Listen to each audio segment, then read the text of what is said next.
guys, welcome back to Everyday Off-Road. We've had something going on with the Jeep recently I didn't notice until after we got back from Hawk Pride. It's got to do with our rear shocks. I'm going to do some investigating today and hopefully fix the problem without having to reverse anything we've already done on the Jeep. So without further ado, let's get into it. First, I got to take the wheels and tires off.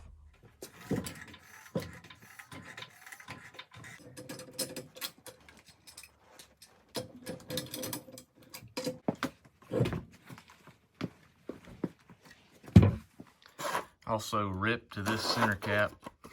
Man, if you guys heard a noise on the last trail in the Hawk Pride video that sounded like something snapping, it was this. It's my third one of these. I'm not sure. I love the method wheel. I mean, we absolutely love the method wheels, but I have no idea why they put a center cap that sticks out, what, 4 inches from the hub. Just doesn't make sense. So I've done the best I can with the lighting. I'm not sure if you guys can tell. We have been chewing up the inside of our shock here, and it's contacting on the coil bucket on the bottom on the axle end. You can see a nice shiny smooth part right there where we've been hitting. You know, looks like it hits every time we go into compression more than about an inch or so. The reason I noticed is because both of my shock boots, these used to have the black boots on them that come on the Bilsteins, and both of them got tore off at Hawk Pride. They were just hanging down off the rear axle when we finished riding that day, so I was like, well, that's weird. And they had gotten torn right here. They were getting pinched between this seam, and it happened all the way down, and then the boot just fell off. So I knew we had a problem, so I took the boot off, and you couldn't see all this part of the shock previously because the boot kind of clamps around right here. But that is all chewed up. It's all bent. When we take the shock off in a minute, you can see it better. I just wanted to show you what it looks like still on. And I believe what's happened is when we did the belly up skid, all that got raised up about an inch or two. So we came back here, ran our adjustable upper control arms out a little bit to correct the pinion angle by about 3 or 4 degrees. And I think that was just enough where it rotated this axle back to where this now hits.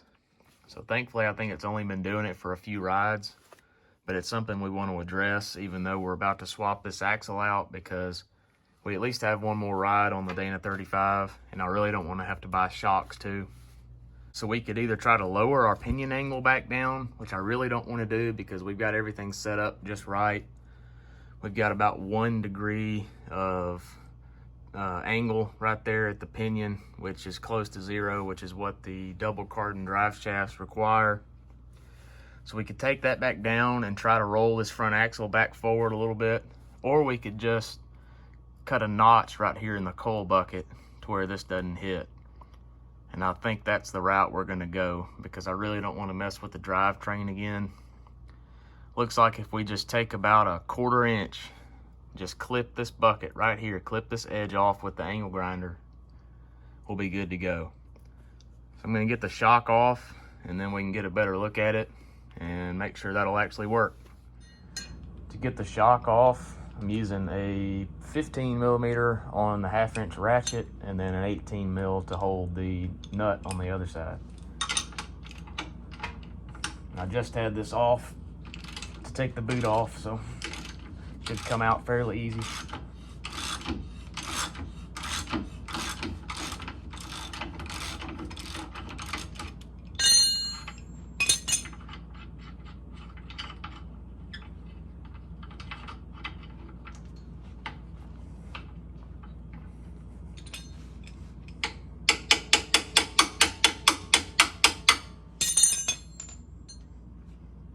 When you pull the shock, obviously it's going to want to extend. Just let it run on out and let it hang there. Really don't want to have to take the top off, but it looks like we may have to get good enough room to get the grinder wheel in here. So I've got the shock just ratchet strapped out of the way. It's not going to hurt anything. I think instead of worrying about cutting this. It's just barely rubbing, so I think I'm just gonna take the grinder and use the grinder wheel instead of the cutoff wheel on this and just try to grind this smooth. And then obviously we'll have to hit this with a coat of paint because we're gonna sell this axle soon and want it to be in good shape. Everything's really good on it. I hate to cut this. We've had the axle in the Jeep ever since we owned it, and we're just now hacking on it a few weeks before selling. But if whoever buys this wants to off-road it, which I hope they do because it's got a locker in it and nice shafts and everything, they're gonna want this done anyway. So yeah, we'll get the angle grinder and get started and see how much of this we can grind off, and then we'll cycle the suspension to see if it works before we button everything back up. There's a better view of what we've been doing to our shock. Definitely is still usable, but it's really wrinkled this end up, and I don't want to do any further damage to it. These are nice Bilsteins, and they've been great. I have no intention on replacing them when we do the axle swap. Safety first. Always put your glasses on.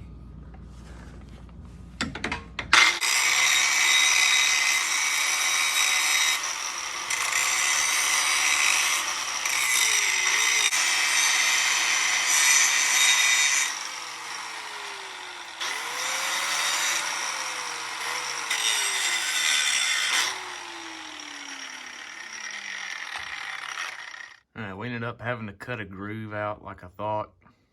Weren't clearing the shock still. Gonna clean this up. It's definitely not gonna win an art show, and go behind this with the grinder wheel and get this nice and smooth and squared off. Then we'll hit it with a coat of paint.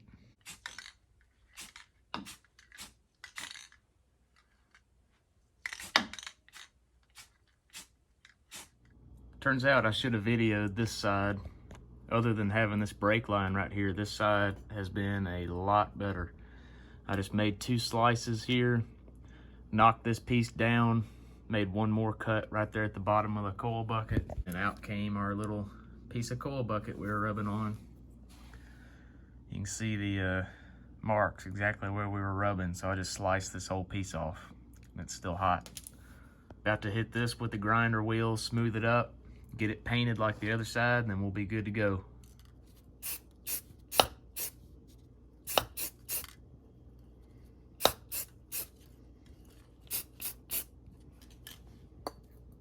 All right, we've got the passenger side all painted up, dry enough, ready to put the shock back on. So you just run this in using a little bit of muscle, get it lined up, hold it there with one hand, get your shock bolt with your other, and it's all about just getting this lined up, getting your bolt through, good to go. Put your nut on the back side.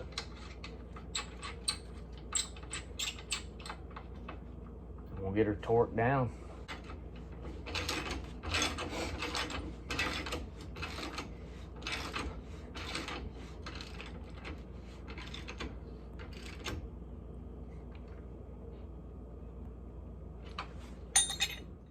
All right, we've got the left side over here that looks so much better reassembled. You can see that with just cutting that little notch out that was hitting the top of the shock body right here, that should give us the clearance we need for when this axle cycles up. It doesn't come in contact with the shock body anymore. It doesn't look like it will. Got it with some black paint, ready to rock and roll. Here's another look at the passenger side that does not look near as pretty, but functional. That's all we need. This axle will only be in here hopefully about another month. So we've got our Bilsteins cleared, shouldn't hit anymore. Took about 30 minutes to get everything worked out. Wasn't a bad job.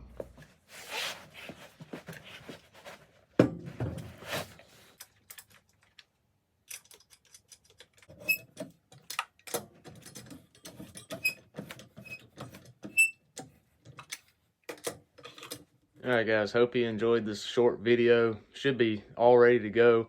Cycled the suspension, shocks no longer hit, at least on flat ground, so should be ready to rock. Go back, hit the trail with the Dana 35 one or two more times, and then we'll get the 44 in here and never have an issue again, hopefully, after that. So please don't forget to like the video and subscribe to the channel if you enjoyed it. Doing a giveaway at 3,000 subs. Thanks again for watching, guys. This has been Everyday Off-Road.